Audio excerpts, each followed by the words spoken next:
ഈ നമസ്കാരം. Doctor Suresh K ഗുപ്തനാണ്.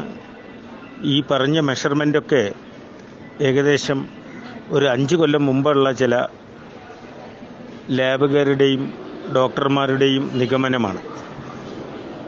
വിദേശ സയൻറ്റിസ്റ്റുകളും ശാസ്ത്രജ്ഞന്മാരുമാണ് ഓരോ മനുഷ്യൻ്റെ ശരീരത്തിലെ ഓരോ അളവുകൾ എടുക്കുന്നത്. ഇപ്പോൾ പുതിയ ഞങ്ങളുടെ ലേറ്റസ്റ്റ് റിസർച്ച് പ്രകാരം പ്രമേഹത്തിൻ്റെ അളവ് 140 ഫാസ്റ്റിംഗ്. 200 മുകളിലുണ്ടെങ്കിൽ മാത്രമേ ഭക്ഷണശേഷം ഞങ്ങൾ പ്രമേഹ രോഗിയായിട്ട് സംശയിക്കുന്നുള്ളൂ. സംശയം മാത്രമാണ്. അതുപോലെ HbA1c ഞങ്ങളുടെ ലേറ്റസ്റ്റ് റിസർച്ച് പ്രകാരം 6 7 മാറി ഇപ്പോൾ 8.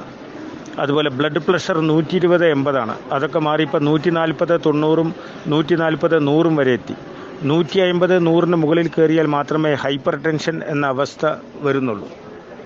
അതുപോലെ സോഡിയത്തിനും പൊട്ടാസ്യത്തിനും പ്രോട്ടീനും കൊഴുപ്പിനുമൊക്കെ പുതിയ റേഞ്ചുകൾ വ്യത്യസ്തമാണ്. ഇത് മരുന്ന് കമ്പനിക്കാരുമായി ചേർന്ന് പണ്ട് 110 ആകുമ്പോഴേക്ക് തന്നെ മരുന്നുകൾ കൊടുത്തിരുന്നു പ്രമേഹത്തിന്. ആ കാലമൊക്കെ പോയി. വളരെ സിമ്പിളായിട്ട് നിങ്ങളോടൊരു കാര്യം പറയട്ടെ. നിങ്ങളെ രോഗിയാക്കുന്നത് നിങ്ങളുടെ മനസ്സാണ്. ഇത് എത്ര പേർക്കറിയാം? നിങ്ങളുടെ മനസ്സ് തളർന്നാൽ നിങ്ങൾ യുദ്ധം തോറ്റു. ഒരു മനുഷ്യനെ രോഗിയാക്കാൻ ഒരു ഡോക്ടർക്കോ ഒരു കാട്ടാളനോ അല്ലെങ്കിൽ ഒരു വൈദ്യനോ ഒരു വക്കീലിനോ ഒക്കെ പെടുത്തും. കാരണം നിങ്ങളെ പേടിപ്പെടുത്തുമ്പോഴാണ് നിങ്ങൾ നിക്കക്കള്ളിയില്ലാതെ, ഇതിന് ഞങ്ങൾ പറയുന്ന പേരാണ് പ്രഷറൈസ്ഡ് ടാക്ടിക്സ്. ഇതിന് വേറൊരു വേർഡ് കൂടിയുണ്ട് മനഃശാസ്ത്രത്തിൽ, psychological war. What is psychological war? നിങ്ങളെ പേടിപ്പെടുത്തുന്നു. നിങ്ങളൊരു പ്രമേഹ രോഗിയാണ് എന്ന് ഡോക്ടർ ഉറപ്പിച്ചു, പ്രമേഹമുണ്ട്. നിങ്ങളൊരു ക്യാൻസർ രോഗിയാണ്, ക്യാൻസർ ഉണ്ട്.